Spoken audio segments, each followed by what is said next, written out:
اور جب ان سے کہا جاتا ہے کہ جو کتاب اللہ نے اب نازل فرمائی ہے اس کو مانو، تو کہتے ہیں کہ جو کتاب ہم پر پہلے نازل ہو چکی ہے ہم تو اسی کو مانتے ہیں، یعنی یہ اس کے سوا اور کتاب کو نہیں مانتے، حالانکہ وہ سراسر سچی ہے اور جو ان کی آسمانی کتاب ہے اس کی بھی تصدیق کرتی ہے۔ ان سے کہہ دو کہ اگر تم صاحب ایمان ہوتے تو اللہ کے پیغمبروں کو پہلے ہی کیوں قتل کیا کرتے تھے؟ اور موسیٰ تمہارے پاس کھلے ہوئے معجزات لے کر آئے، پھر تم ان کے کوہ طور پر جانے کے بعد بچڑے کو معبود بنا بیٹھے، اور تم اپنے ہی حق میں ظلم کرتے تھے۔ اور جب ہم نے تم لوگوں سے پختہ عہد لیا اور کوہ طور کو تم پر اٹھا کھڑا کیا اور حکم دیا کہ جو کتاب ہم نے تم کو دی ہے اس کو زور سے پکڑو اور جو تمہیں حکم ہوتا ہے اس کو سنو، تو وہ جو تمہارے بڑے تھے کہنے لگے کہ ہم نے سن تو لیا لیکن مانتے نہیں، اور ان کے کفر کے سبب بچڑا گویا ان کے دلوں میں رچ گیا تھا۔ اے پیغمبر ان سے کہہ دو کہ اگر تم مومن ہو تو تمہارا ایمان تم کو بری بات بتاتا ہے۔ کہہ دو کہ اگر آخرت کا گھر اور لوگوں یعنی مسلمانوں کے لیے نہیں اور اللہ کے نزدیک تمہارے ہی لیے مخصوص ہے تو اگر سچے ہو تو موت کی آرزو تو کرو،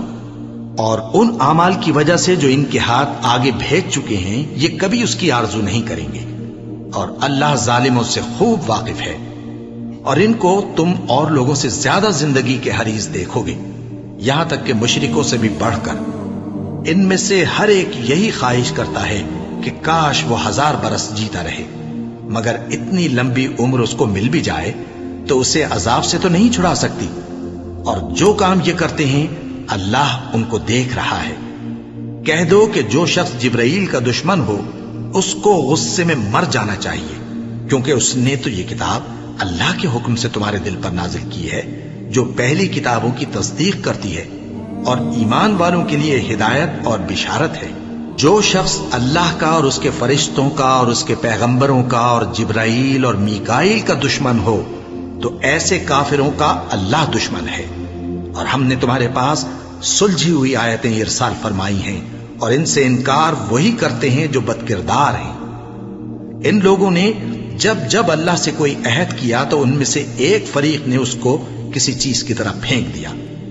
حقیقت یہ ہے کہ ان میں اکثر بے ایمان ہیں، اور جب ان کے پاس اللہ کی طرف سے پیغمبر آخر الزمان صلی اللہ علیہ وآلہ وسلم آئے اور وہ ان کی آسمانی کتاب کی تصدیق بھی کرتے ہیں، تو جن لوگوں کو کتاب دی گئی تھی ان میں سے ایک جماعت نے اللہ کی کتاب کو پیٹ پیچھے پھینک دیا، گویا وہ جانتے ہی نہیں،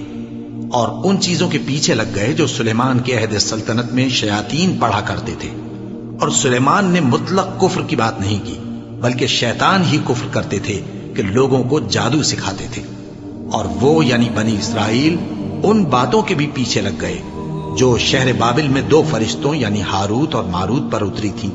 اور وہ دونوں کسی کو کچھ نہیں سکھاتے تھے جب تک یہ نہ کہہ دیتے کہ ہم تو ذریعہ آزمائش ہیں، تم کفر میں نہ پڑو۔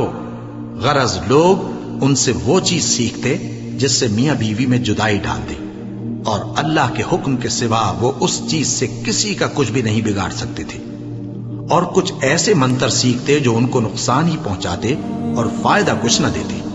اور وہ جانتے تھے کہ جو شخص ایسی چیزوں یعنی سحر اور منتر وغیرہ کا خریدار ہوگا اس کا آخرت میں کچھ حصہ نہیں، اور جس چیز کے عوض انہوں نے اپنی جانوں کو بیچ ڈالا وہ بری تھی، کیا اچھا ہوتا جو وہ اس بات کو جانتے۔ اور اگر وہ ایمان لاتے اور پرہیزگاری کرتے تو اللہ کے ہاں سے بہت اچھا صلہ ملتا،